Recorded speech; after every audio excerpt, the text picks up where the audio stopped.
এভাবে দায়িত্ব চাপানোর কোনো মানে হয় নাকি? এছাড়াও প্রভাকর দাসের কথা বলার ভঙ্গিতে কিছু একটা রহস্যময় মনে হচ্ছে ঐরবের, যেন ওকে ঘিরেই কিছু চলছে ওনার মনে। আরো কোনো দায়িত্ব চাপিয়ে দেওয়ার আগে মানে মানে কেটে পড়লো ওখান থেকে। তবে যেতে যেতে দেয়ালে ঝুলানো সেই ছবিটায় চোখ বুলাতে ভুলল না। দরজা অবধি দৃষ্টি বজায় রেখেই বেরিয়ে এলো বাইরে। ড্রয়িং রুমে আসতেই আবারও মুখোমুখি হতে হলো মায়ের সঙ্গে।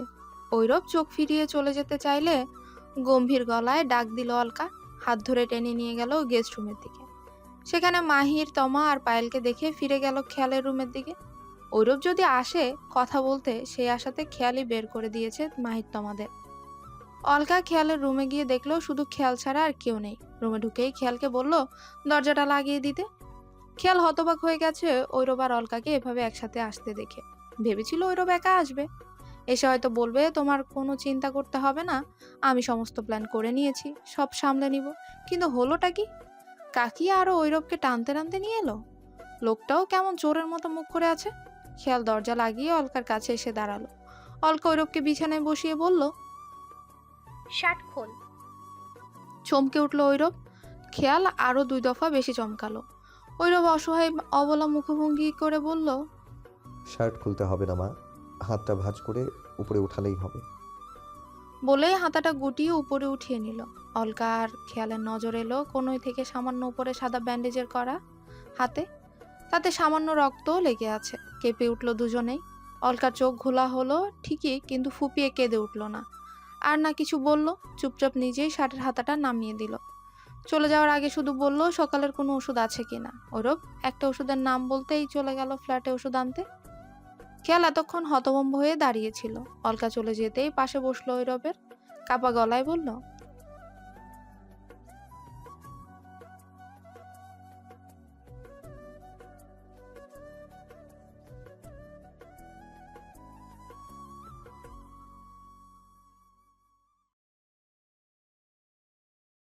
ঐরব হাতাটা ঠিক করতে করতে বলে, কাকে বলবো? তোমাকে? যে নিজের তিল পরিমাণ দুঃখেই কেটে কুটে বাঁচে না, তাকে আমার জাহাজ সমান দুঃখ আর কি বলবো? তাকে আরো ডোবাতে নাকি?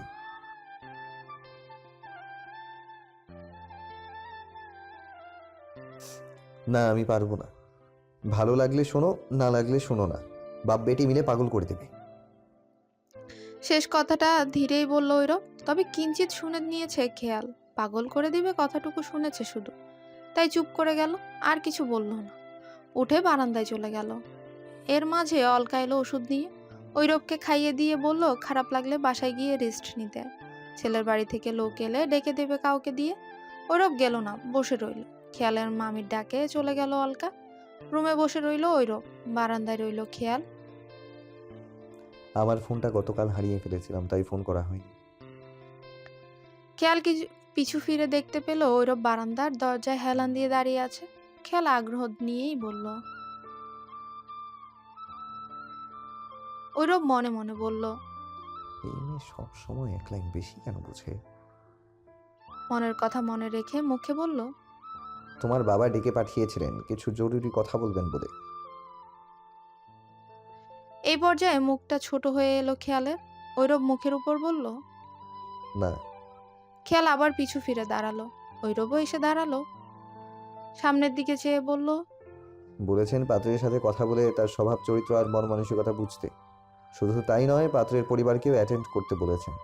মানে হচ্ছে ছেলে আর ছেলের পরিবার কেমন, তোমার জন্য ঠিক কি না, এসব বুঝে তাকে জানাতে বলেছেন। এখন আমি যদি পরিশেষে তোমার বাবাকে ছেলে বা ছেলের পরিবার সম্পর্কে নেগেটিভ কিছু বলি, তাহলে কিন্তু বিয়েটা হচ্ছে না। তো কি বুঝলে? চোখ বড় বড় করে ফেলল খেয়াল। মুখে হাত চেপে লাফিয়ে উঠল। ঐরবের দিকে আরো খানিক এগিয়ে গিয়ে বলল, ঐরব মেকি হাসি দিয়ে খেয়ালকে বলল, ওয়েট, এখনই এত খুশি হওয়ার কিছু নেই। বলা তো যায় না, আমার তো ছেলেকে পছন্দও হয়ে যেতে পারে। আর যদি পছন্দ হয়, তবে তোমার বাবাকে তো আর মিথ্যা বলতে পারবো না, যতই হোক গুরুজন তো। খেয়াল চোখ পাকিয়ে আরো খানিক এগিয়ে গিয়ে দাঁড়ালো ঐরবের কাছ ঘেঁষে। রাগী মুখ করে বলল,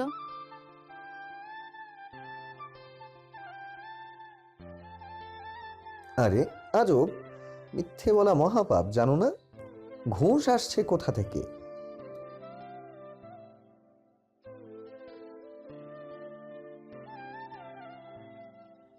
তখন তো আর তোমার বাবা আমায় ভরসা করে এত বড় দায়িত্বের নিচে চাপা ফেলেননি, মানে দায়িত্বটা দেননি। এক পর্যায়ে খেয়ালের গলা ভেঙে কান্না বেরিয়ে আসতে চাইলো। ভেঙে আসা গলায় বলল,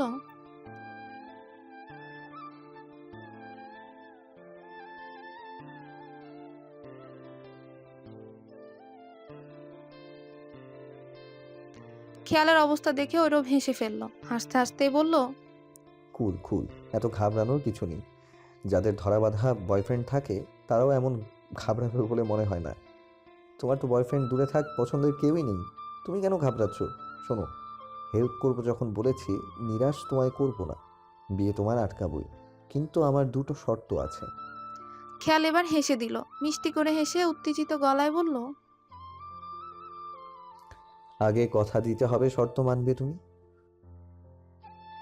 আচ্ছা, না দিতে চাইলে দিও না, আমি তাহলে যাচ্ছি।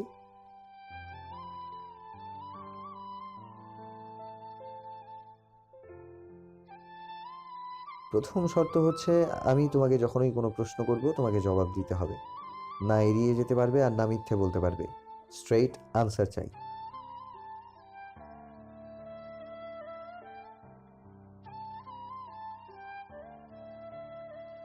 ঐরব চোখ ঘুরিয়ে তাকাতেই বলে উঠল,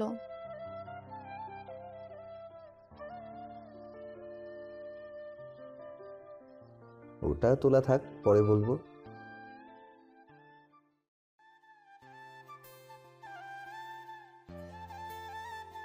প্রমিস করেছো তুমি?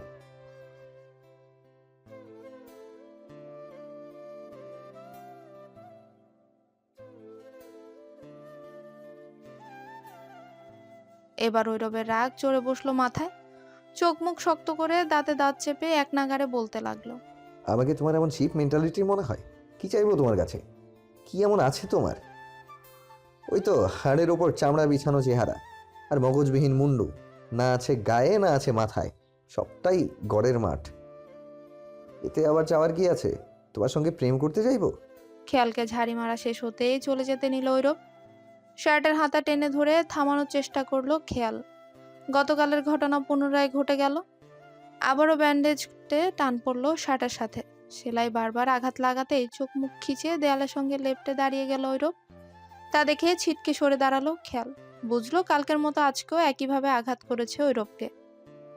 গতকাল অজান্তে করেছিল, আজ তো জেনে বুঝে আঘাত করলো। মুখে হাত চেপে সরি বলতে লাগলো এক নাগাড়ে। চোখ ফেটে অশ্রুদল এসে ভিড় জমালো অনুতাপ ভোগ করে দিতে। ঐরব ব্যান্ডেজ হাতে চেপে শক্ত হয়ে দাঁড়িয়ে আছে, চোখ মুখ খিচে। কয়েক সেকেন্ড পর চোখ খুলে তাকালো খেয়ালের দিকে। ব্যথায় কিংবা রাগের দাপটে মুহূর্তের মধ্যে লাল টকটকে বর্ণ ধারণ করেছে চোখ দুটো। প্রচন্ড রাগের বহিঃপ্রকাশ ঘটালেও দৃষ্টি দিয়েই। মুখে কিছুই বলল না। ব্যান্ডেজ ভিজে আসছে টের পেতেই হাতা গুটিয়ে নিল বেশ খানিকটা উপরে। দেখে বুঝলো রক্তে ব্যান্ডেজ ভিজে আসলেও গতকালকের মতো অতটা রক্তক্ষরণ হচ্ছে না। শুধু চিনচিনে ব্যথা আর অল্প কিছুটা রক্ত বের হয়েছে। ভাবলো কিছুক্ষণ আগে যেহেতু ওষুধ খেয়েছে তাই ব্যথাটা খুব বেশিক্ষণ স্থায়ী হবে না। শার্টের হাতা নামিয়ে ঠিকঠাক করতে লাগলো। খেয়াল সাহস করে সামনে এসে দাঁড়িয়ে নিম্নমুখী কাপা কণ্ঠে বলল,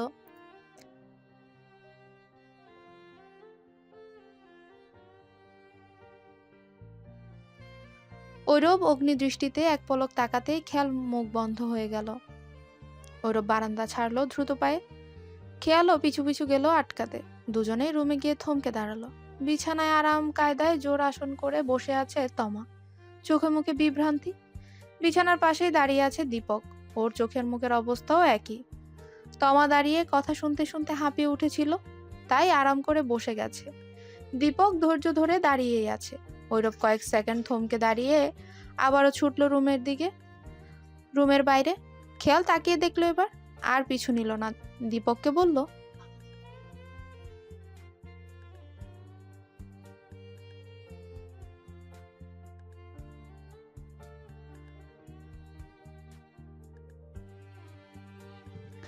দীপক বেরিয়ে গেল দ্রুত।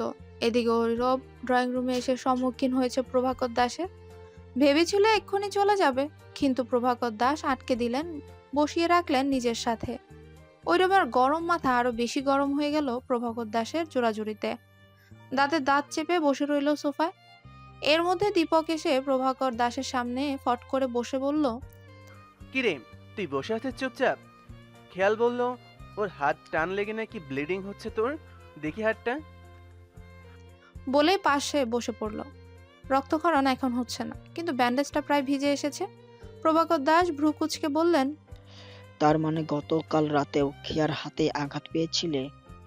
ঐরব কথা ঘুরিয়ে বলল, চিন্তা করবেন না, গতকালের মতো অতটা রক্ত বের হয়নি, আর ব্যথাটাও অতটা নেই। আচ্ছা, গেস্টদের আসতে কতক্ষণ লাগবে? 11টা তো প্রায় বাজে। প্রভাকর দাস বুঝলেন ঐরব রেগে আছে আর কথাও এড়িয়ে যাচ্ছে, তাই প্রসঙ্গ বাদ দিয়ে খেয়ালের মামিকে ডেকে বললেন খেয়ালকে যেন সাজাতে বসে যায়, ছেলের বাড়ির লোক এলো বলে।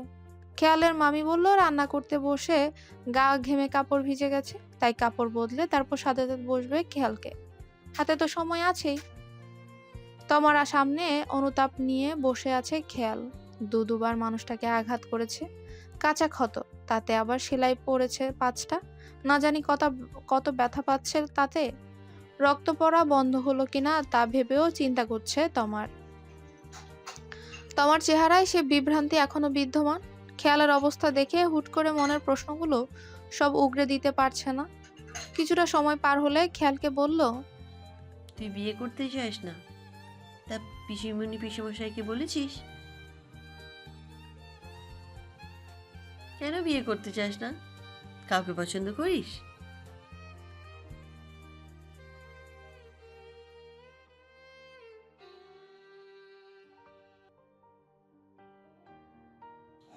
একটা কথা বলবো, রেগে যাস না।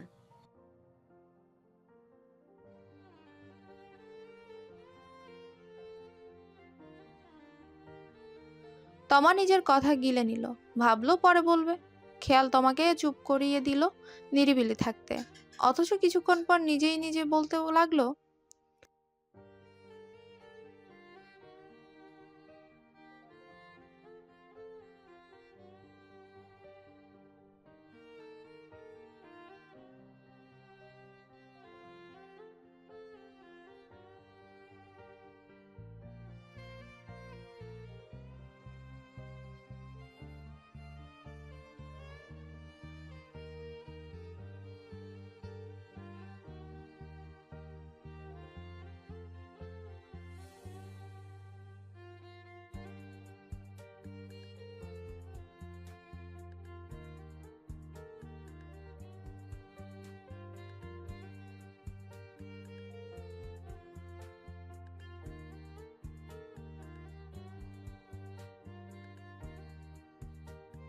ঐরবের উপর রাগ ঝাড়তে ঝাড়তে আক্ষেপের দুয়ারে পৌঁছে গেল খেয়াল।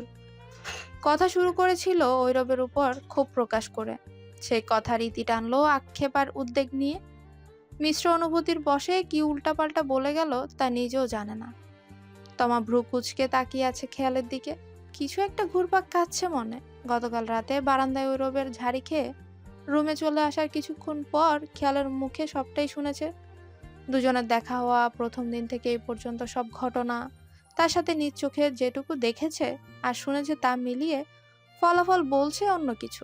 তার সত্যতা কতটুকু জানা নেই তোমার, তবে মন তো এমন কিছু ইঙ্গিত দিচ্ছে। সেসব ভেবেই খেয়ালকে বলল, চিন্তা করিস না খেয়া, আমার মনে হয় না উনি তোর বিয়েটা হতে দেবেন।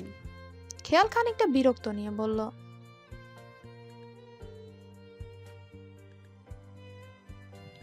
আমি সান্ত্বনা দিচ্ছি না, আমি বাজি ধরে বলতে পারি উনি তোর বিয়েটা হতে দেবেন না। খেয়াল এবার নড়ে চড়ে বসলো, উৎসুক নয়নে তোমার কাজ ঘেঁষে বসলো খানিক, বলল,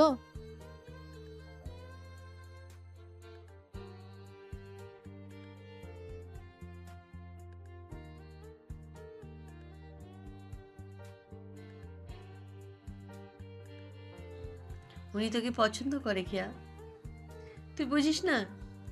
আমার তো মনে হয় ভালোটালেও বাসে।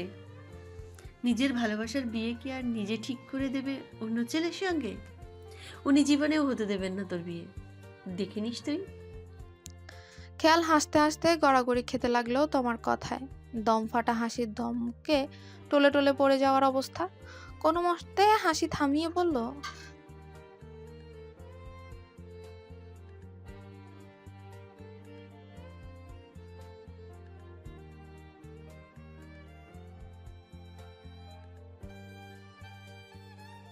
তুই হাসছিস?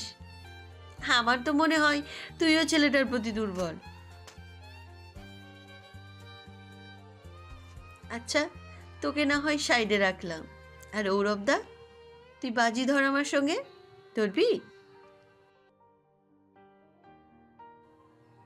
হ্যাঁ বাজি, আমি বাজি ধরে বললাম উনি ছেলে বা ছেলের পরিবারের সম্পর্কে নেগেটিভ রিভিউ দেবেন পিসেমশাইয়ের কাছে, যাতে বিয়েটা ঠিক না হয়। সুচিল, বিয়েটা তোর হচ্ছে না। আর হ্যাঁ, আমি আমার কথার সপক্ষ যুক্তি দিতে পারি। যুক্তির লম্বা একটা লিস্ট ঘুরপাক খাচ্ছে আমার মস্তিষ্ক জুড়ে।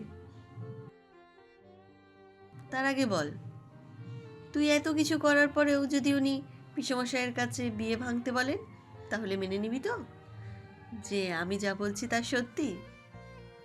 খেয়াল ভেবেচিন্তে হ্যাঁ বলে দিল। অতঃপর বলল,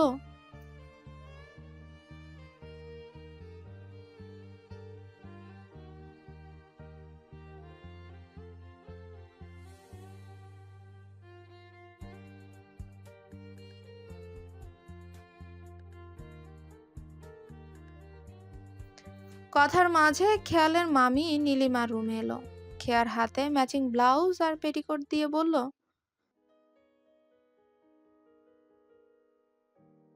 গয়না আনতে নীলিমা চলে যেতেই তমা খেয়ালকে ফিসফিসিয়ে বলল, আগে তো বিয়ে ভাঙার কাহিনীটা এনজয় করি, তারপর রাতে না হয় তোকে যুক্তির লিস্ট পড়ে শোনাবো। এখন আপাতত সাজগোজ কর। প্রভাকর দাস নিজের শালা আর ঐরবকে নিয়ে নিচে নামছেন অতিথিদের এগিয়ে আনবেন বলে। দীপক খেতে বসেছে, ঐরব মাকে বলে ব্যবস্থা করে দিয়েছে খাবারের, তাই আসতে পারেনি। নিচতলায় আসতেই দেখতে পেল 7 জন মানুষ দাঁড়িয়ে আছে। প্রভাকর দাস ও তার শালাবাবু অভ্যর্থনা জানালেন সবাইকে। ঐরবের চোখ গেল পিছনে হাসি মুখে দাঁড়ানো ছেলেটার দিকে। দেখতে বেশ সুন্দর, সুদর্শন পুরুষ বলা যায়। বুঝে নিল এটাই ছেলে। হাত মিলিয়ে পরিচয় সারলো সবিনয়ে। অল্প আলাপ সেরে সবাই উপরে চলে গেল সিঁড়ি বেয়ে। সবার পিছু পিছু গেল ঐরব। ফ্ল্যাটে পৌঁছে ড্রয়িং রুমে ঢুকতেই রত্না, অলকা, রঙিলা দেবী আর নীলিমা মিলে অভ্যর্থনা জানালো অতিথিদের। নীলিমা খেয়ালকে শাড়ি পরিয়ে তমার কাছে সাজতে বসিয়ে চলে এসেছে অতিথিদের আপ্যায়ন করতে। একে একে পরিচয় করিয়ে দিতে লাগলো সম্পর্কে কে কি হয়। কিছু সময় পর সবাইকে হালকা নাস্তা দেওয়া হলো। আলাপ আলোচনা চললো সবার মাঝে। পাত্রের সঙ্গে 3 জন পুরুষ এবং 3 জন মহিলা এসেছেন। তার মধ্যে পাত্রের বাবা মা 2 জন, আর 4 জন পাত্রের মামা মামি আর পিসে মশাই। পাত্রের মামা মামিরা তারা দিয়ে বলল, খাওয়া দাওয়া পরেও করা যাবে, আগে মেয়ে দেখার পর্ব সারা যাক, শুভ সময় পার হয়ে যাচ্ছে আবার। নীলিমা চলে গেল খেয়ালের সাজ শেষ হয়েছে কিনা তা দেখতে। বাকিরা অতিথি আপ্যায়নে ব্যস্তই রইল। ঐরবের সম্পূর্ণ ধ্যান ছেলেটার দিকে। ছেলেটাকে কি দেখে খেয়াল এভাবে রিজেক্ট করছে সে চিন্তা মহা চিন্তিত। বিয়েটা ভাঙার জন্য যেভাবে মরিয়া দেখছে খেয়ালকে, তাতে ভেবেছিল ছেলেটা হয়তো পছন্দ হয়নি। তাছাড়া চাকরি তো ভালোই করে, কোনো রিলেশন যখন নেই তবে এমন ছেলেকে না বিয়ে করতে চাইবে কেন? হঠাৎ কিছু একটা ভেবে রঙিলা দেবীর পাশে গিয়ে বসলো ঐরব। আলগোছে কানের কাছে গিয়ে বলল কিছু একটা। রঙিলা দেবী উঠে গিয়ে একটু দূরে সরে দাঁড়ালেন। ঐরব পিছু পিছু গিয়ে কিছু একটা আলোচনা করলো। রঙিলা দেবী ভাবুক চেহারায় ফিরে এসে আবারও প্রভাকর দাসকে কিছু বলল। প্রভাকর দাস সম্মতি জানালেন। ঐরবের মুখে হাসি ফুটলো। এর মধ্যে পাত্রের মা বলে উঠল, ওই তো এসে গেছে আমাদের লক্ষ্মী, কি মিষ্টি লাগছে বৌদি, দেখো যেন সাক্ষাৎ মা অন্নপূর্ণা। ঐরব উৎসুক ভঙ্গিতে ঘাড় ফেরালো খেয়ালকে দেখতে, কিন্তু চোখ আর ফেরাতে পারলো না। দৃষ্টি আটকে গেল খেয়ালের গোলগাল মুখটায়। বড্ড অচেনা মেয়ে মনে হলো মেয়েটাকে। থমকে গিয়ে হার্টবিট মিস করে গেল যেন। অপলক তাকিয়ে রইল খেয়ালের দিকে। খুঁটিয়ে খুঁটিয়ে চোখ বুলালো পা থেকে মাথা পর্যন্ত। পাত্রের মায়ের কাছে খেয়ালকে বসাতেই ঘোর ভাঙলো ঐরবের। বড় করে শ্বাস টেনে নিয়ে চোখ ফিরিয়ে নিল। ডান দিকে তাকাতেই চোখে পড়ে গেল প্রভাকর দাসের চোখে। দৃষ্টি মিলতেই অস্বস্তি চোখ নামিয়ে নিল নিচে, যেন চুরি করতে গিয়ে হাতে নাতে ধরা পড়ে গেছে। বাম দিকে ফিরলে এবার চোখ পড়লো পাত্রের চোখে। এবার যেন আরো খানিক ধাক্কা খেল ঐরব। ছেলেটার দৃষ্টি বলে দিচ্ছে ঐরবকে অপলক তাকিয়ে থাকতে দেখেছে খেয়ালের দিকে। আচমকা শুকনো গলায় বিষম খেল ঐরব। কাশতে কাশতে মাথা নিচু করে নিল ছেলেটার দৃষ্টি এড়াতে। পাত্রের মায়ের হাতে জুসের গ্লাস তুলে দিয়ে পাত্রের হাতে জুস তুলে দিতে যাচ্ছিল খেয়াল। ঐরবকে কাশতে দেখে সেই গ্লাসটা তুলে দিল ঐরবের হাতে। ছেলেটা প্রায় হাতে তুলে নিয়েছিল গ্লাসটা, বলা যায় হাতের কাছ থেকে ছিনতাই হলো জুসের গ্লাস। ঐরব সেটাও লক্ষ্য করলো। তাতে যেন আরো এক ধাপ বেড়ে গেল কাশি। অলকা জল তুলে দিল ঐরবের মুখে। জল খেয়ে কিছুটা শান্ত হলো ঐরব। অস্বস্তি আর বসতে ইচ্ছে করলো না ড্রয়িং রুম। পরিস্থিতিটা এমন কেন হলো? পুরো 180 ডিগ্রি অ্যাঙ্গেলে ঘুরে গেল। পাত্রের মায়ের হাতে জুসের গ্লাস তুলে দিয়ে পাত্রের হাতে জুস তুলে দিতে যাচ্ছিল খেয়াল। ঐরবকে কাশতে দেখে গ্লাসটা হাতে তুলে দিল ঐরবের। ছেলেটা প্রায় হাতে তুলে নিয়েছিল গ্লাসটা, বলা যায় হাতের কাছ থেকে ছিনতাই হলো জুসের গ্লাস। ঐরব সেটাও লক্ষ্য করলো। তাতে যেন আরো এক ধাপ বেড়ে গেল কাশি। অলকা জল তুলে দিল ঐরবের মুখে। জল খেয়ে কিছুটা শান্ত হলো। অস্বস্তি আর বসতে ইচ্ছে করলো না ড্রয়িং রুমে। পরিস্থিতিটা কেমন যেন হয়ে গেল। পুরো 180 ডিগ্রি অ্যাঙ্গেলে ঘুরে গেল। এবার রোহিতের মতো ফিলিংস আসছে।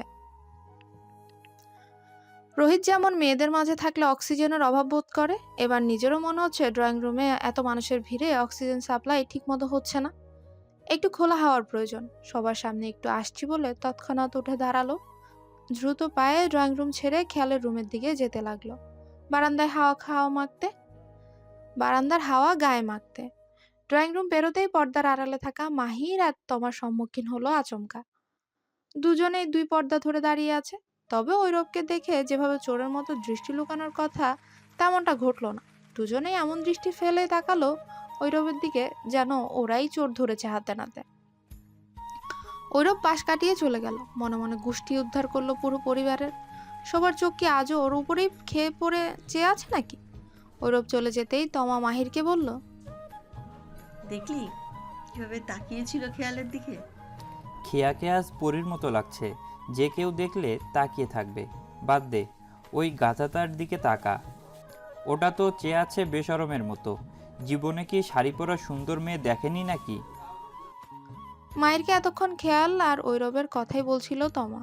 এর মধ্যেই ঐরবকে ওভাবে তাকিয়ে থাকতে দেখলো দুজনেই। তার উপর আবার ভীষণ খেয়ে পরিমরি অবস্থা। সব মিলিয়ে মাহিরের নিজেরও সন্দেহ হলো। তবে তোমার সামনে এড়িয়ে গেল। দৃষ্টি আর মনোযোগ আপাতত দেখতে আসা পাত্র সঞ্জয়ের উপর বজায় রাখলো। ছেলেটাকে কি করে বিদায় করবে সেই চিন্তা ঘুরপাক কাচ্ছে মস্তিষ্ক জুড়ে। ঐরব হন্তদন্ত হয়ে খেয়ালের রুমে ঢুকে সরাসরি চলে গেল বারান্দায়। মিনিট 2 ধরে সময় নিয়ে নানা রকম বুঝ দিল নিজেকে। শান্ত করলো নিজের অশান্ত মনকে। এত লজ্জা আর অস্বস্তির মাঝেও বারবার খেয়ালের মুখটাই ভেসে উঠছে চোখের পাতায়। অবচেতন মনে বলে উঠল, শাড়িতে কাউকে এতটা মায়াবিনী কি করে লাগে? একটু আগেও তো সামনে দাঁড়িয়ে কত কথা শুনলাম। আচ্ছা, একটু আগেও তো সামনে দাঁড়িয়ে কত কথা শোনালাম। কই মেয়েটার চোখে তো চোখ আটকালো না। হুট করে আধ ঘন্টার মাঝে এইভাবে পাল্টে গেল কি করে? পুরো মানুষটাকে অচেনা কেউ মনে হলো। যমজ ভাই ছাড়াও আর কোনো যমজ বোন তো নেই তো খেয়ালের। আঙ্কেল মহাশয় কতগুলো যমজ সাপ্লাই করেছে কে জানে। হঠাৎ মাথায় এলো সে কেন এত কিছু ভাবছে। গতকাল এই ফ্ল্যাটে এসেছিল কারণ মা বলেছিল রোহিত হয়তো খেয়ালকে পছন্দ করতে শুরু করেছে। খুব সহজেই মিশে গেছে মেয়েটার সঙ্গে, তাই তো এই ফ্ল্যাটে আসা। আর আজও ইচ্ছের বিরুদ্ধে নিজেকে সবকিছুতে জড়িয়ে নিয়েছে রোহিতের কথা ভেবেই। নয়তো তখন খেয়ালের মুখ থেকে অমন কথা শোনার পরও এখানে থাকার প্রশ্নই আসে না। আছে তো শুধু এই জন্য যাতে সবশেষে নেগেটিভ কিছু একটা বলে বিয়েটা ভেঙে রোহিতকে একটা সুযোগ করে দিতে পারে। অবশ্য খেয়াল বিয়েতে রাজি থাকলে এমনটা করতো না। যেখানে খেয়াল নিজেই রাজি নয় সেখানে সত্য হোক বা মিথ্যে কিছু একটা বলে বিয়ে ভাঙলে অন্যায় হবে না। নিজেকে মনে মনে কিছু গালি দিয়ে দিল এসব ভাবনায়। কেন ওভাবে তাকিয়ে ছিল ভেবে আরো 2 মিনিট সময় নিয়ে শান্ত করলো নিজেকে। অস্বস্তি কাটিয়ে উঠে তারপর ফিরে গেল আবার ড্রয়িং রুমে। যেতে যেতে তমা আর মাহিরকে ফিরিয়ে দিয়ে গেল তীক্ষ্ণ দৃষ্টি। এবার দুজনেই চোখ নামিয়ে নিয়েছে, যেন ছ্যাঁকা লেগেছে চোখে। ড্রয়িং রুমে যেতেই শুনতে পেল পাত্রের পিসির গলার কিছু উদ্ভট প্রশ্ন। খেয়ালের এক হাত নিজে হাতে রেখে গাঢ় তীক্ষ্ণ নজরে হাত দেখছে আর বলছে, হাতটা তো খুবই নরম, তার মানে সংসারের কাজ কিছুই জানে না। জানো কি? খেয়াল কোনো জবাব দিচ্ছে না দেখে অলকা বলল, বাবার ঘরের সব মেয়েরাই আদরে ঘরে লক্ষ্মী হয়ে থাকে। কাজ না জানা মেয়েটাও শ্বশুর বাড়ি গিয়ে সংসারের হাল ধরে। ও অল্প কিছু রান্না বান্না পারে, আর ঘরের কোজ কাজের প্রতিভা তো মেয়েরা জন্মগতই ভাবে পেয়ে থাকে। বাকিটা আপনারা শিখিয়ে পড়িয়ে নেবেন। অলকার জবাব শুনে ভদ্রমহিলা বলল, হ্যাঁ, তা তো অবশ্যই, কিন্তু পাত্রী কি আপনি? বিয়ে কি আপনি করবেন? পাত্রী কি বোবা? তাকে দেখতে এসেছি, জবাবটা সেই দিক। কথাটা বলে ড্রয়িং রুমে সবার ভাবমূর্তি দেখে ভদ্রমহিলা বুঝলো ভুল জায়গায় ভুল কথা বলে ফেলেছে। পাশ থেকে সঞ্জয়ের মা ঠেস দিয়ে বোঝালেন ঝামেলা না করতে, তাই হেসে দিয়ে আবার বলে উঠল, রাগ করবেন না বিয়ান, একটু রসিকতা করলাম, সম্পর্কে তো হবো বিয়ান, তাই আর কি। আসলে আমি আবার একটু ঠোঁটকাটা স্বভাবের, সহজ সরল মানুষ কি না, তাই মনে এক মুখে আরেক না করে রেখে মনের সব বলে দে। কোনো কাজ না জানলে সমস্যা নেই, আমি বৌদি আছে, আমরা আছি, সবাই মিলে শিখিয়ে পড়িয়ে নেব। সংসারের হাল তো বৌদের ধরতে হয়, তাই না? বউ তো সারা জীবন বিছানায় পড়ে, বৌদি তো সারাদিন বিছানায় পড়েই থাকবে, তাই একটা ছেলের বউ চাই সংসার আর সংসারের মানুষগুলোকে সামলাতে। এই পর্যায়ে মুখ কালো হলো ড্রয়িং রুমের উপস্থিত সবার। রত্না মনে মনে ঠিক করে নিল এই পরিবারে মেয়ে দেওয়া ঠিক হবে না। শুধু নির্জীব বসে রইল প্রভাকর দাস। ভদ্রমহিলা আবারও বললেন, তা গান জানো তো মা? কখনো শিখেছো? খেয়াল মাথা নেড়ে না বলল।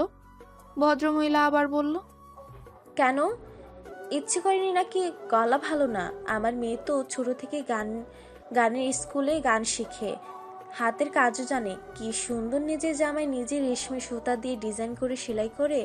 তা সেলাই টেলাই কিছু জানো? বিয়ে করে কিন্তু শহরে নয়, গ্রামে যাচ্ছ, সেখানে এসব চাই। এবার পাত্রীর মামি বলল, তোমার পাটা একটু দেখি তো মা, কাপড়টা একটু উঁচু করো ধরো। আসলে এখনকার মেয়েরা মুখ দেখে গায়ের রং বোঝা যায় না, মুখে কত কিছু মাখে এখনকার মেয়েরা। এমনি তো মুখটা তো দুধে আলতা রং না, তাই একটু হাত পা দেখা যাক। শেষ কথাটা খানিক আসতেই বলল, সবার কানে পৌঁছালো না হয়তো। প্রভাকর দাস এমনভাবে বসে আছেন যেন জোরপূর্বক বইয়ের সাথে বসে সিরিয়াল দেখছেন অমনোযোগী চিত্তে। কোনো হেলদোল নেই। ওইরূপ প্রভাকর দাসের মুখভঙ্গি অবলোকন করে আগের জায়গায় গিয়ে বসে পড়ল। খেয়াল বসে আছে ঠিক সম্মুখ বরাবর। দেখে বুঝলো প্রশ্নোত্তর পর্বতে বেশ বিরক্ত মেয়েটা। খুঁটিয়ে খুঁটিয়ে জিজ্ঞেস করছে তারা নানান প্রশ্ন। ভাবলো বারান্দায় যাওয়ার পর থেকেই হয়তো শুরু করেছে এমন প্রশ্ন। পাত্রের মা আর পিসি মিলে জুতোর নম্বরটা অবধি প্রশ্ন করা বাদ দেবে বলে মনে হচ্ছে না ঐরবের। সঞ্জয় নামের ছেলেটাকে দিকে চেয়ে দেখলো হা করে তাকিয়ে আছে খেয়ালের দিকে। বিরক্ত নিয়ে মনে মনে বলল, ছেলেটা নাকি ভালোবাসে খেয়ালকে, তাও আবার নাকি অনেক আগে থেকে। তাহলে মা পিসিদের এমন ধরনের জিজ্ঞাসাবাদ অ্যালাউ করছে কি করে? চুপচাপ মেয়েটার মুখের দিকে চেয়ে বসে আছে গাথার মতো, যেমন মরার আগে শেষবারের মতো দেখে নিচ্ছে দু চোখ ভরে। খেয়াল প্রচন্ড অপমানিত বোধ করলো ভদ্রমহিলার এমন প্রশ্নগুলো শুনে। একবার বাবার দিকে চাইলো, কিন্তু তিনি বসে আছেন নিচের দিকে চেয়ে।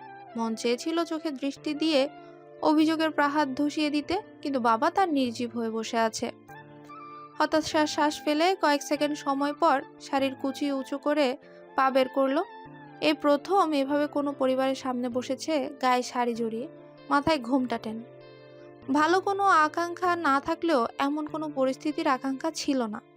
ঐরূপ চুপচাপ দেখে গেল সঞ্জয় আর খেয়ালকে। না সঞ্জয় কোনো প্রতিবাদ করলো আর না খেয়াল, এমনকি অন্য কেউ নয়। তিত্তির করে ঐরবের রাগের পারদ ছুটছে আকাশ। সবগুলো মানুষ কি বোবা হয়েছে নাকি? তারা ছেলেপক্ষ বলে কি এমনভাবে জিজ্ঞাসাবাদ করবে নাকি? এর মধ্যে পাত্রের পিসি এবার বলল, একটু চুলগুলো খুলে দাও তো মা, দেখি একটু। তোমার শাশুড়ি মায়ের খুব শখ ছেলের বউয়ের মাথা ভর্তি লম্বা চুল থাকবে।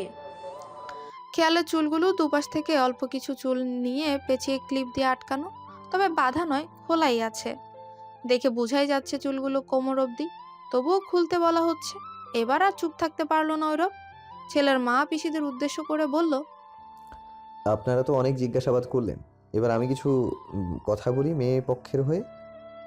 আমাদেরও তো পছন্দের একটা ব্যাপার আছে, তাই না? কেমন ছেলে আর কেমন তার পরিবার তা না জেনে বুঝেই কি মেয়ে দেয়া যায় নাকি? প্রভাকর দাস অনেকক্ষণ পর চোখ তুলে চাইলেন, যেন এমন কিছুরই অপেক্ষা করছিলেন এতক্ষণ। ঐরব সঞ্জয়ের দিকে তাকিয়ে বলল, আচ্ছা সঞ্জয়, বিয়ের পাত্র তো তুমি, তোমাকে এই প্রশ্ন করা যাক। শুনেছি তুমি একটা মাল্টি ন্যাশনাল কোম্পানিতে জব পেয়েছো 2 মাস আগে। তো কোন পোস্টে আছো আর স্যালারি কত? সঞ্জয়ের মুখটা একটুখানি হয়ে গেল নিমিষে, এমনকি সঞ্জয়ের বাবা মায়ের মুখটাও ছোট হয়ে গেল। পিসি আর মামি বলল, কত বড় কোম্পানি, কত টাকা মাইনে দেয় বোঝো না ছেলের? অনেক বড় কোম্পানি, বিদেশে ব্যবসা করে, শুধু দেশে না। ঐরব একবার সঞ্জয়ের পিসির দিকে আরেকবার মামির দিকে আঙ্গুল তাক করে বলল, পাত্র কি আপনি বা আপনি?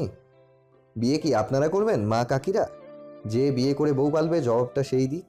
আর হ্যাঁ, আমি রসিকতা করে কথা বলছি না, সিরিয়াসলি বলছি। যাকে প্রশ্ন করছি সেই জবাব দিক। এই পর্যায়ে মুখ চেপে হেসে ফেলল অলকা আর রঙিলা দেবী। ছেলের বাবা আর মামা প্রভাকর দাসকে বলে উঠলেন, এই ছেলেটা আপনার কে হয় দাদা?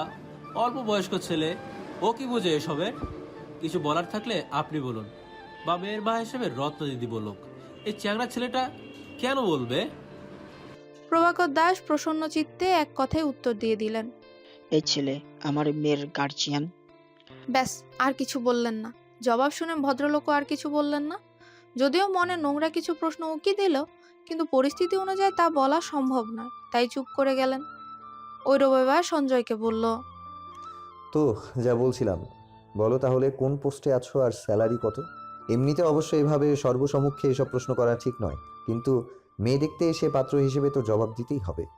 যেখানে পাত্রীকে মাথার চুল থেকে শুরু করে পায়ের গড়ালি অবধি খুলে খুলে দেখাতে হচ্ছে, সেখানে তোমার জন্য এই প্রশ্নটা খুবই সামান্য। সঞ্জয় আমতা আমতা করে কোন পোস্টে আছে সেটা না বলে স্যালারি বলল। আপাতত 20,000, সামনে আরো বাড়বে। কি পোস্টে আছো? মুখ চোখে রাগের আভাস এনে বলল, কর্মশালায় এক্সিকিউটিভ টিভি। ওইরব অল্প একটু হেসে বলল, আচ্ছা, এবার আসি আসল কথায়। এসেছো মেয়ে দেখতে, বিয়ে করে ঘরের বউ বানাতে। তাই বাজারের পণ্য সামগ্রীর চোখে না দেখে মানুষের চোখে দেখো, সম্মানের চোখে দেখো। বাজারের টমেটো বা গাজর কিনতে আসোনি যে উপরে রং দেখে বাছাই করবে তরতাজা কিনা। তুমি তো নাকি খেয়ালকে পছন্দ করো বছরখানেক আগে থেকে। 2 মাস হয়েছে চাকরি হয়েছে, অমনি বিয়ের প্রস্তাব পাঠিয়েছো আঙ্কেলের কাছে। অনেক চেষ্টা আর সময়ও ব্যয় করেছো মেয়েটার পেছনে, তা হোক সরাসরি মেয়ের পেছনে বা মেয়ের বাবার পেছনে। শুনেছি যৌতুক নেবে না বলেছ, আবার বলছো খেয়ালের পড়াশোনায় যাতে কোনো ব্যাঘাত না ঘটে, তার ফাইনাল পরীক্ষা পর্যন্ত বিয়ে করবে না। আরও নানান সুবিধা ও ভালো মানুষের পরিচয় দিয়েছ। কিন্তু এখন কি হচ্ছে ভাই? হাতে পায়ের রং দেখা হচ্ছে, শাড়ি উপরে তুলে, গায়ের রং দুধে আলতা নয় তা বলেও মেয়ের মুখের ওপর আফসোস করা হচ্ছে, চুল খোলা দেখেও পুরো খুলতে বলা হচ্ছে। আবার বলছে গান জানে কিনা, সেলাই জানে কিনা, তার সবটাই হচ্ছে তোমার সামনে। বিয়ে ঠিক হতে যাচ্ছে, এই পর্যায়ে যদি এমন নির্জীব প্রাণী হও, তবে বিয়ের পর তো তোমায় খুঁজেই পাওয়া যাবে না। যে মেয়ে পছন্দ করে ঠিক করেছো তাকেই বিয়ে করবে, সেই মেয়েকে এভাবে নিলামে তোলার কোনো মানে হয় কি? মেয়ে কি একেবারেই অচেনা, কিছুটা চেনা পরিচিত নয়? জেনে আসুনি মেয়ের গায়ের রং দুধে আলতা নয়, জেনে আসুনি মেয়ের চুল কতটুকু আর হাতে পায়ের রং কেমন। মেয়ের মামা মামিকে তো ঝালাই করে সব খবর নিয়েই এসেছে তোমার পরিবার।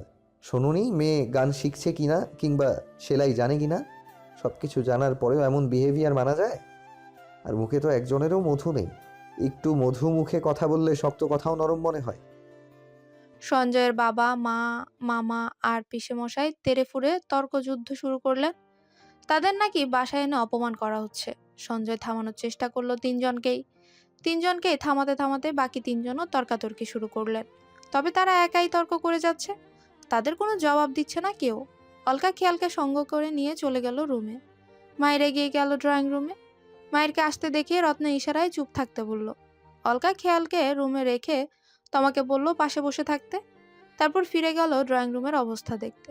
তমা খেয়ালের পাশে বসে হাত রাখলো কাঁধে, বলল, খেয়া, 15 দিন আগে তুই আমাদের বাড়িতে থাকাকালীন আমায় দেখতে আসা পরিবার এমন প্রশ্ন করেছিল বলে পুরো গোষ্ঠী উদ্ধার করে দিয়েছিলি।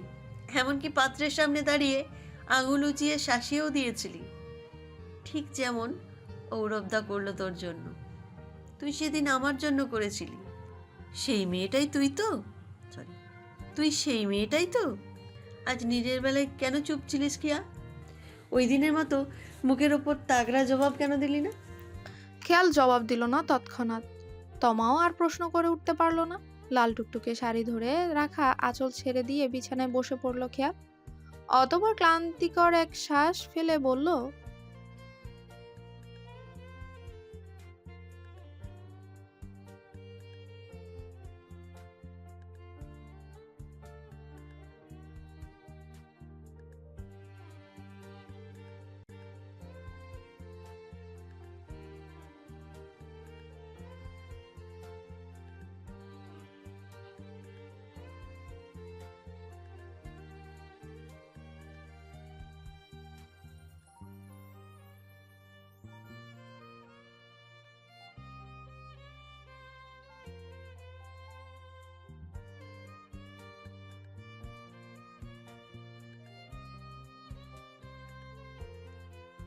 তমা আর কিছু বলতে পারলো না, চুপ করে গেল।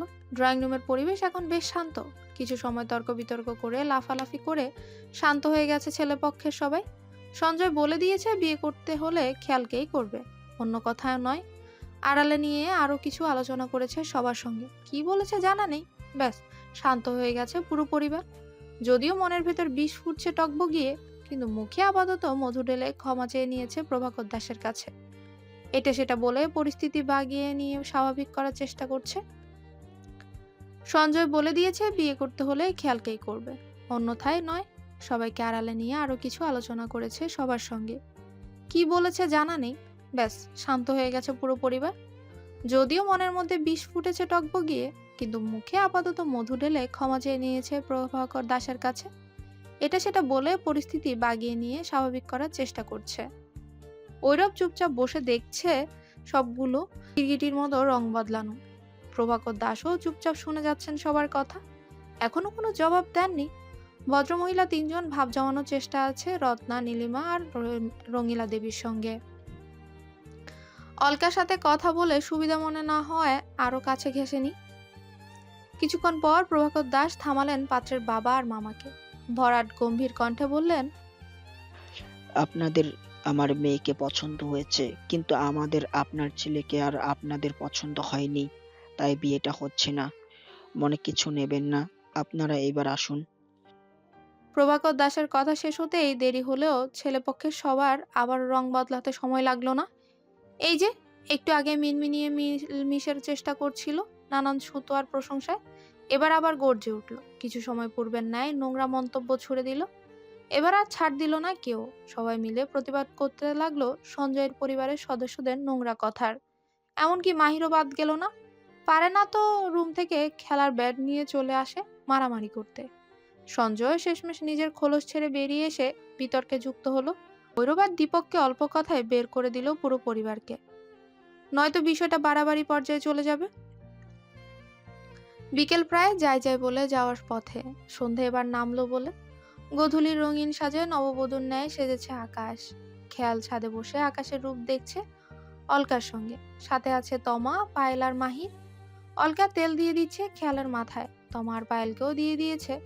কিছু সময় পর ঐরব এলো ছাদে এক কাপ কফি নিয়ে। রোজ বিকেলে ছাদে বসে পশ্চিমের আকাশ দেখে কফির কাপে চুমুক বসানো তিনজনের ধরা বাঁধা রুটিন। কিন্তু রোহিত তো নেই আজ। সারাদিন অনেক চেষ্টা করেছে যোগাযোগ করার, কিন্তু পারেনি। আর দীপকও সারাদিন পার করে কিছুক্ষণ পূর্বেই ফিরে গেছে নিজের বাড়ি। তাই একাই ধোয়া ওঠা কফির কাপ হাতে চলে এসেছে ছাদে। কিন্তু ছাদে পা রেখে এত জনগণ দেখে আবার ফিরে যেতে লাগলো নিচে। ঐরবকে দেখে ডেকে থামালো অলকা, বলল, যাচ্ছিস কেন? ছাদ কি পুরোটা কবজা করে রেখেছি নাকি আমরা? তুই তো ওদিকটাই বসিস, যা গিয়ে বস। মাহির ঐরবকে দেখেও না দেখার ভান করে পিছু ফিরে দাঁড়িয়ে রইল। যদিও আজ খেয়ালের হয়ে প্রতিবাদ করার খুবই খুশি ঐরবের উপর, কিন্তু তা প্রকাশ করতে নারাজ। পায়েল ওপাশে ফুল গাছ ধরে ধরে দেখছে, আর তমা পর্যবেক্ষণ করছে ঐরব আর খেয়ালকে। মুখে লেগে আছে চাপা হাসি। ঐরব মায়ের কথায় কথা না বাড়িয়ে বসে পড়লো রেলিংয়ে। তবে বসেও যেন বিপত্তি। সামনে ঘুরে রেলিংয়ে বসায় চোখ গিয়ে সোজা ঠায় নিচ্ছে দেয়ালে খেয়ালের মুখ বরাবর। তাই ঘাড় ফিরিয়ে রেখে কফিতে চুমুক দিতে লাগলো ঘন ঘন। এদিকে শক্ত হয়ে বসে আছে খেয়াল। ঐরব ছাদে উঠতেই বুক কেঁপে উঠেছে ধরফরিয়ে। ঐরবের পরিস্থিতি বারবার মনে করিয়ে দিচ্ছে তমার বলা কথাগুলো। কিছুক্ষণ আগেও ছাদে ওঠার সময় তমা গুনগান গাইছিল নিজের নজর দক্ষতা নিয়ে।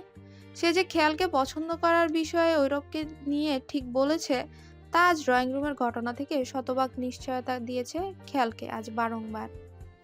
দুপুরে ঘুমিয়েছিল কিছুক্ষণ, ঘুম থেকে ওঠার পর থেকেই তমা বারবার খুঁচিয়ে যাচ্ছে ঐরবের কথা বলে। খেয়াল যুক্তির লিস্ট জানতে চাইলে বলেছে এত লম্বা লম্বা লিস্ট অল্প সময় দেওয়া যাবে না, রাতে সময় নিয়ে বলবে।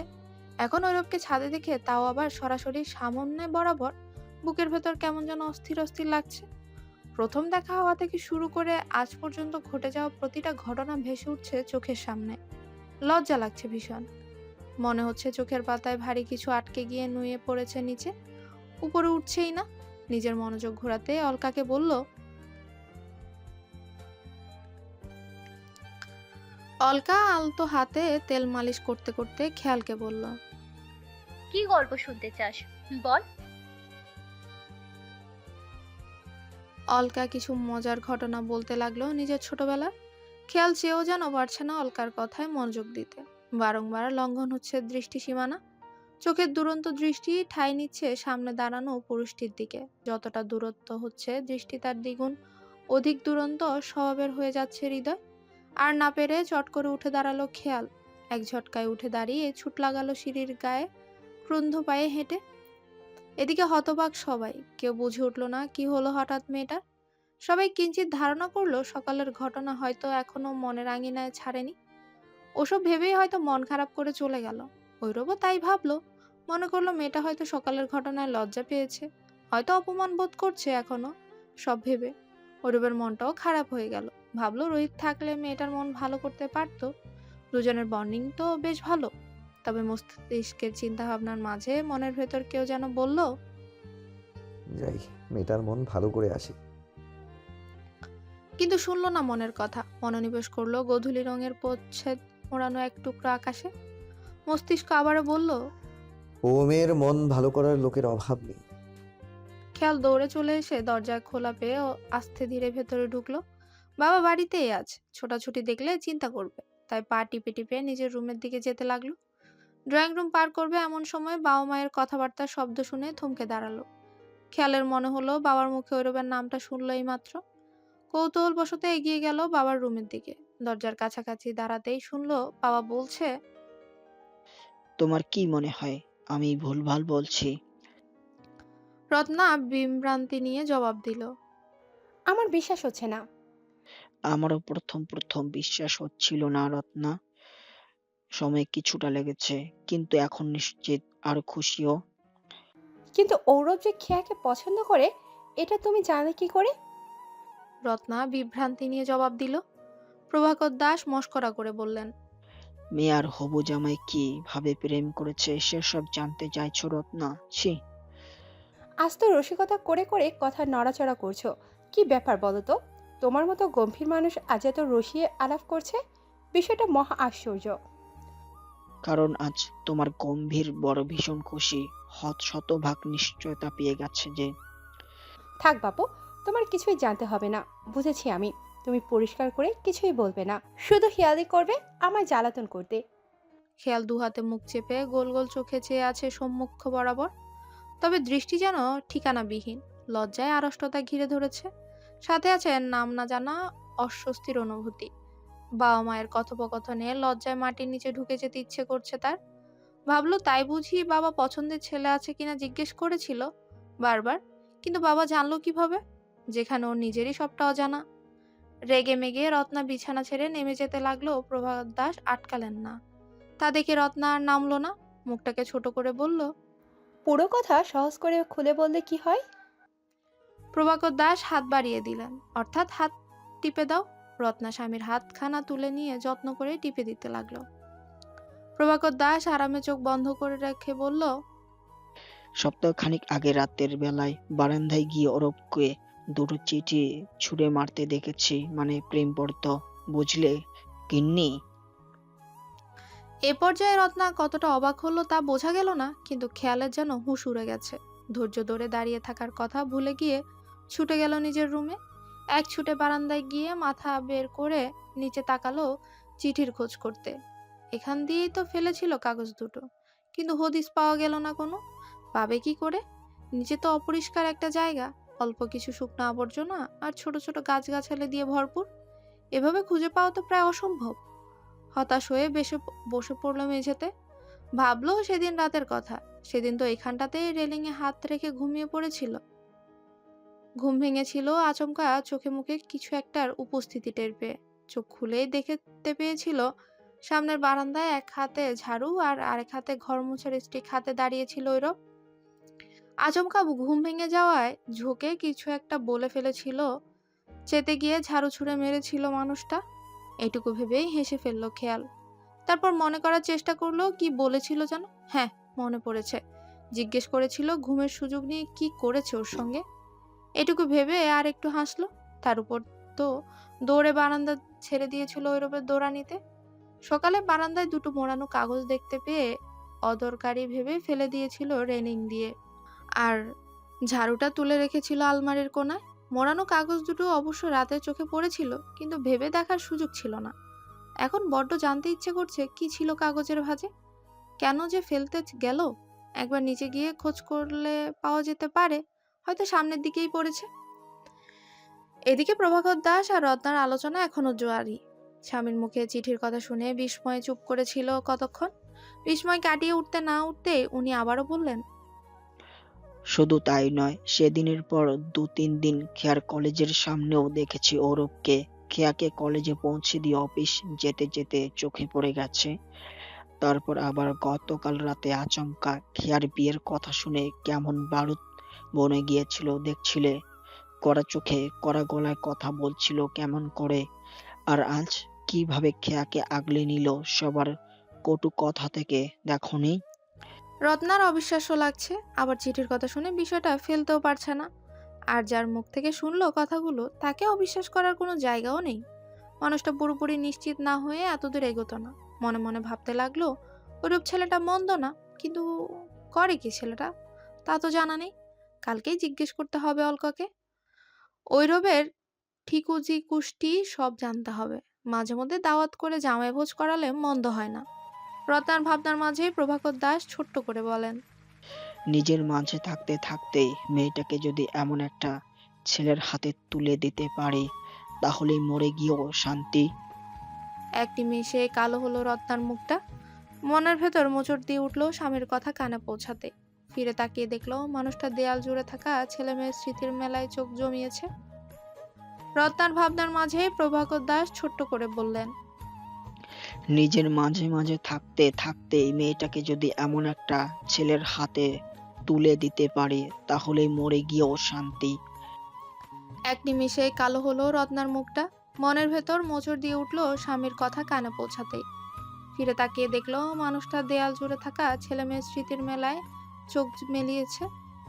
বেশ কিছুক্ষণ অনিমেষ তাকিয়ে রইলেন প্রভাকর দাস। তারপর আচমকা বলে উঠল, একটা গোপনীয় সুখবর শুনবে গিন্নি, খুব গোপনীয় কিন্তু।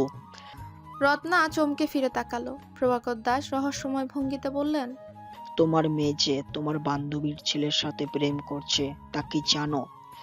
রত্নার চোখটা ছলছল করে উঠল। উনি আবারও বললেন, তোমার কি মনে হয় আমি ভুলভাল বলছি? প্রথমে অবশ্য আমারও বিশ্বাস হচ্ছিল না, তবে এখন শতভাগ নিশ্চিত। রত্না নিজেকে সামলে নিল।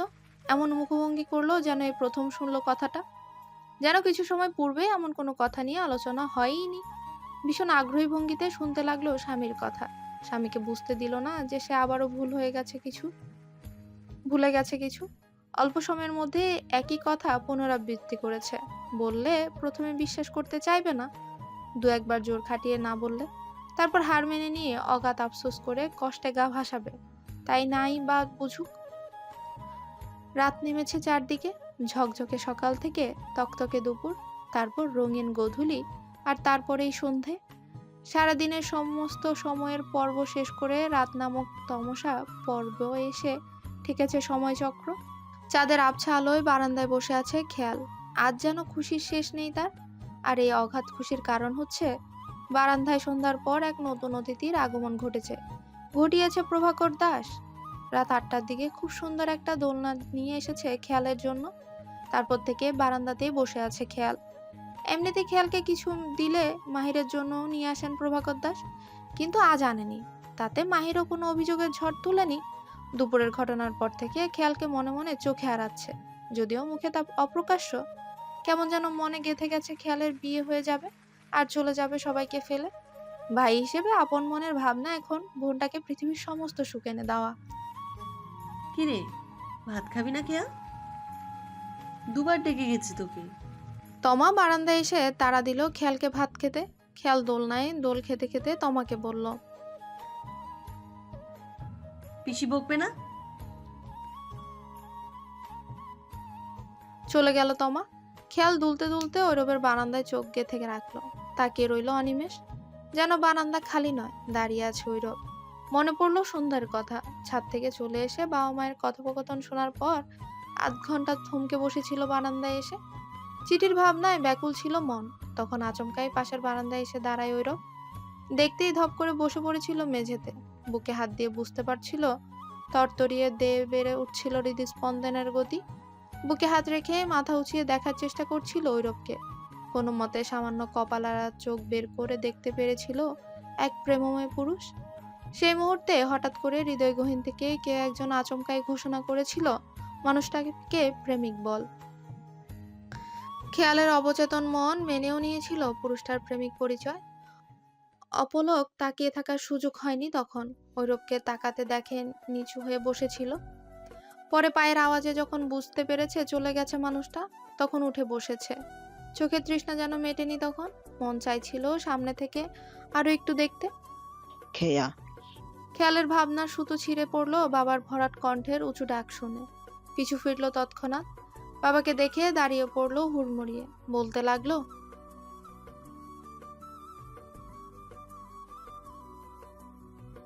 এটুকু বলে মনে মনে বলল,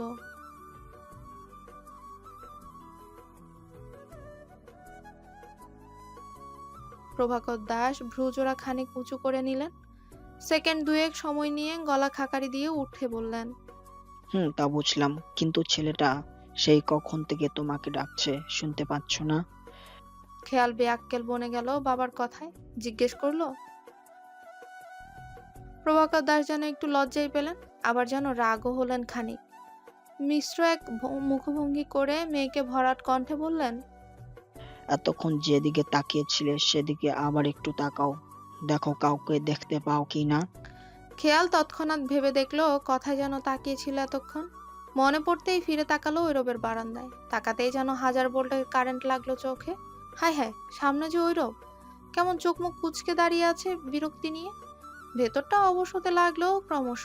তার মানে এতক্ষণ ধরে যে প্রেমিক পুরুষকে নিয়ে চিন্তা ভাবনার রেল ছোটাচ্ছিল, আসলে তাকে সামনে রেখেই হারিয়েছিল ভাবনার রাজ্যে। আর সে তাকেই ডাকছিল এতক্ষণ। কিন্তু তা এই অভাগিনীর কান পর্যন্ত এসে পৌঁছায়নি। কেন পৌঁছালো না? লোকটার কি গলায় জোর নেই? দুর্বল? বাবা যেমন গলা ফাটিয়ে হাঁক ছাড়লো খেয়া বলে, তেমন কি ডাকতে পারতো না? মানুষটা এমন কেন? ভালোবেসে সামনে এসে বলতে পারে না ভালোবাসি, আবার ডাকতেও পারে না ভালো করে।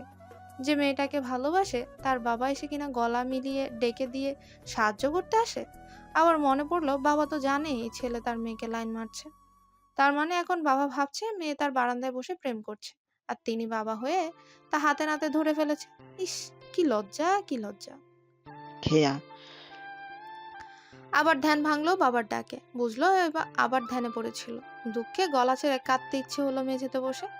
আজকে এত বেখেয়ালি ধ্যানে পড়তে হচ্ছে। পেছন ফিরে বাবার দিকে চেয়ে কাঁদো কাঁদো মুখ করে বলল,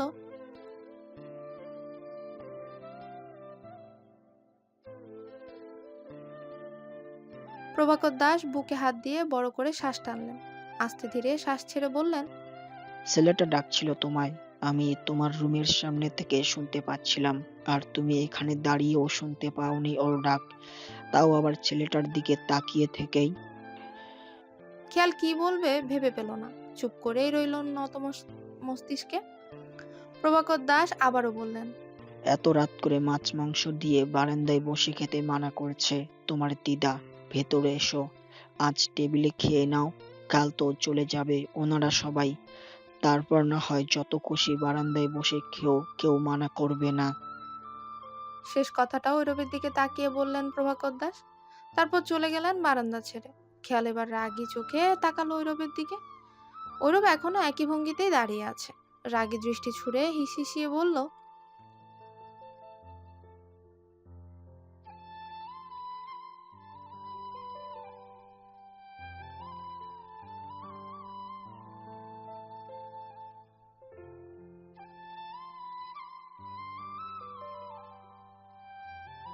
এই মেয়ে চুপ, তুলে এক আছাড় মারলেই গায়ের জোর টের পাবে।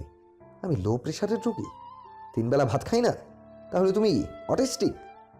কানে কালা, বসে বসে খেয়ালি পোলাও পাকাচ্ছে, ডাকলে কানে ঢোকে না, আবার গলাবাজি করতে আসে। ইচ্ছে করছে এক্ষুনি আছাড় মেরে ব্যাংছানা বানাতে। কপাল ভালো সামনে আছো, কাছে নাও, থাকলে দেখিয়ে দিতাম গায়ের জোর কাকে বলে। অসভ্য মেয়ে কোথাকার। ডাকছিলাম ভালোর জন্য, ভালো লাগলো না, ফের আবার সামনে পড়ে দেখো শুধু। গলার গায়ের জোর কি করে দেখাতে হয় বুঝিয়ে দেব। ইচ্ছে করছে এক্ষুনি আছাড় মেরে ব্যাংছানা বানাতে।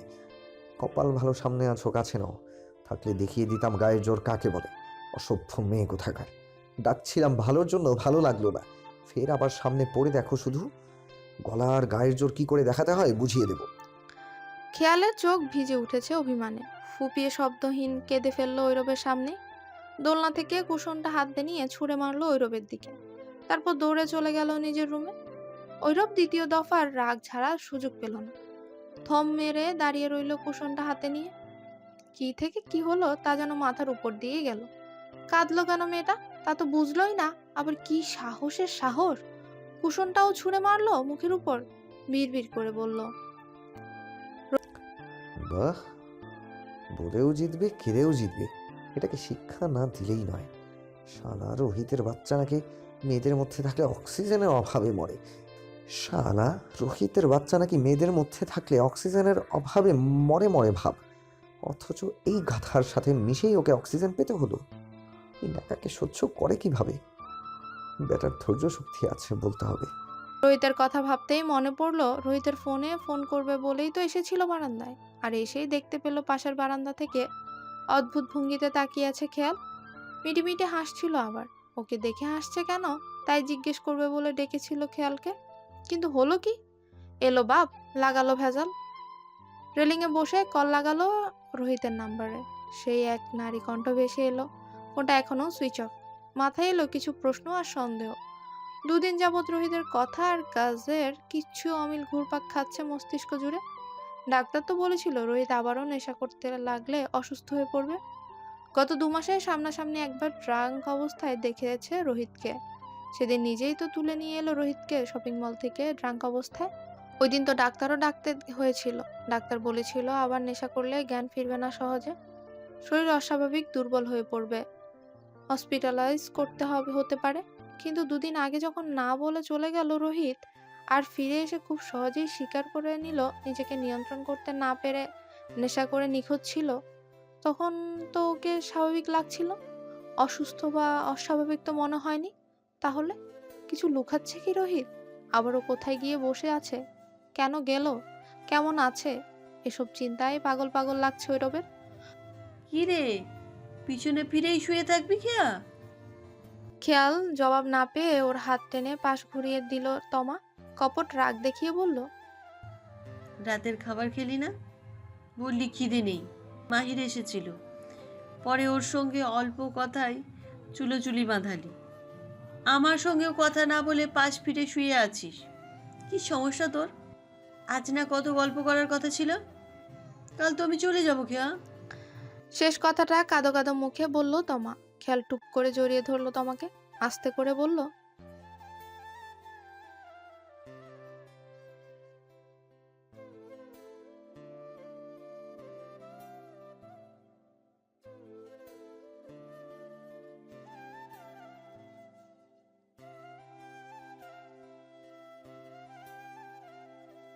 ছাড়, আগে বল তোর কি হয়েছে, নয়তো ধরতে দিব না আজ।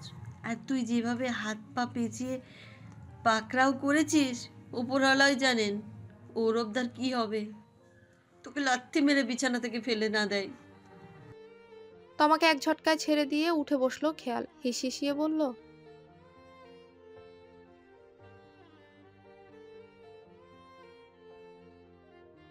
তমা চট করে উঠে বসে জিজ্ঞেস করলো, হুট করে কি হলো? বিকেলেও তো লজ্জা পাচ্ছিলি ছাদে ঔরবদাকে দেখে, তাহলে রাতে ছ্যাদ করে উঠছিস কেন তার নাম শুনে?